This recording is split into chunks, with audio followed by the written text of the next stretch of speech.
آکاشوانی ہے۔ اب آپ شجیع اللہ فراست سے کووڈ 19 کے بارے میں خصوصی خبریں سنیے۔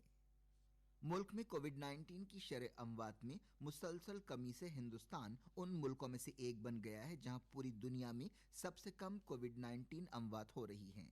ملک میں شرح اموات 1.93% ہے۔ مرکزی وزارت صحت نے بتایا کہ یہ مرکز، ریاستوں اور مرکزی زیر انتظام علاقوں کی حکومتوں کی مربوط کوششوں کا نتیجہ ہے، جس کی وجہ سے شرح اموات میں مسلسل کمی آ رہی ہے۔ امریکہ نے 23 دنوں میں، برازیل نے 95 دنوں میں اور میکسیکو نے 141 دنوں میں 50,000 اموات پار کی تھیں، لیکن ہندوستان میں اس کے لیے 156 دن لگے۔ ملک میں پچھلے 24 گھنٹوں کے دوران 53,000 سے زیادہ لوگ ٹھیک ہوئے اور اپنے گھروں کو واپس ہوئے۔ اب تک ملک میں کووڈ 19 سے صحت یاب ہونے والوں کی تعداد 2 ملین کے قریب ہو گئی ہے۔ اب تک ملک میں 18,62,298 لوگ صحت یاب ہوئے۔ اس طرح ملک کی صحت یابی کی شرح فی الحال 71.61% ہے۔ اس دوران پچھلے 24 گھنٹوں میں 63,889 نئے کووڈ کیس درج کیے گئے، جس کے ساتھ ہی جملہ کیسوں کی تعداد بڑھ کر 25,89,682 ہو گئی۔ مرکزی وزارت صحت نے بتایا کہ ملک میں سرگرم کورونا کیسوں کی تعداد 6,77,444 ہے۔ ایک دن میں 944 اموات ہوئیں، جس کے ساتھ ہی مرنے والوں کی تعداد 49,980 بتائی گئی۔ تلنگانہ میں پچھلے 24 گھنٹوں کے دوران 1,102 نئے کیسوں کے ساتھ اب تک کے جملہ کووڈ 19 معاملے 91,361 ہو گئے۔ ریاست کے محکمہ صحت و طبابت کی طرف سے آج صبح جاری بلیٹن کے مطابق مزید 1,930 لوگ کووڈ 19 سے صحت یاب ہوئے، جس کے ساتھ ہی صحت یابی کی شرح بڑھ کر 74.56 ہو گئی ہے۔ اس طرح ریاست میں کووڈ 19 سے صحت یاب ہونے والوں کی تعداد بڑھ کر 68,126 ہو گئی۔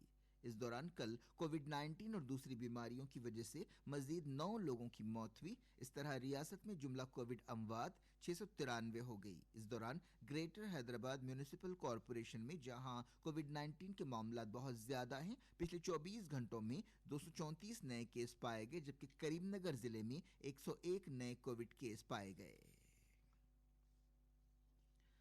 آندھرا پردیش میں پچھلے 24 گھنٹوں کے دوران 8,732 نئے کووڈ کیس پائے گئے۔ 10,000 سے زیادہ کووڈ مریض اس مدت کے دوران صحت یاب ہوئے اور ریاست کے الگ الگ ہاسپٹل سے ڈسچارج کیے گئے۔ ریاست کے محکمہ صحت کے مطابق کووڈ 19 کے جملہ کیس 2.81 لاکھ سے زیادہ ہو چکے ہیں اور ان میں سے اب تک 1.91 لاکھ لوگ صحت یاب ہوئے ہیں۔ ریاست میں کووڈ 19 اور دوسری بیماریوں کی وجہ سے اب تک 2,562 اموات ہوئی ہیں۔ راجیہ سبھا سیکریٹریٹ پارلیمنٹ کے مانسون سیشن کے لیے اس مہینے کے تیسرے ہفتے تک مکمل تیاری کو یقینی بنانے کے لیے پچھلے 2 ہفتوں سے رات دن کام کر رہا ہے۔ راجیہ سبھا صدر نشین ایم وینکیا نائیڈو اور لوک سبھا اسپیکر اوم برلا نے پچھلے مہینے موجودہ پابندیوں کی وجہ سے مانسون سیشن کے لیے دونوں ایوانوں کی گیلریز اور چیمبرز استعمال کرنے کا فیصلہ کیا۔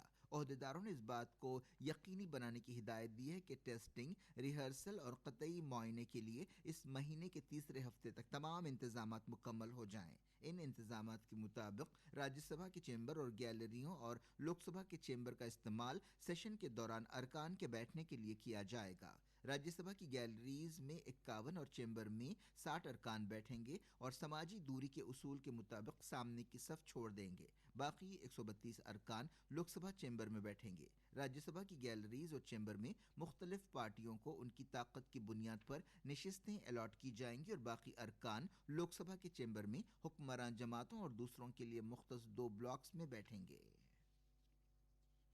شری ویشنو دیوی مندر کے لیے یاترا آج دوبارہ شروع ہوئی، جس سے کورونا وائرس کی وبا کی وجہ سے تقریباً 5 مہینے پہلے معطل کر دیا گیا تھا۔ اس یاترا کو اس سال 18 مارچ کو روکا گیا تھا۔ معیاری طریقہ کار کے مطابق ہر یاتری کو ماسک پہننا ہوگا اور اپنے موبائل فون پر آروگیہ شری سیتو ایپ نصب کرنا ہوگا۔ یاتریوں کو داخلے کے راستوں پر تھرمل اسکریننگ سے گزرنا ہوگا۔ کترا میں واقع بیس کیمپ پر آج یاتریوں کی محدود تعداد پہنچی، لیکن وہ 5 مہینوں کے وقفے کے بعد یاترا کے آغاز کی وجہ سے کافی پرجوش تھے۔ خبریں ختم ہوئیں۔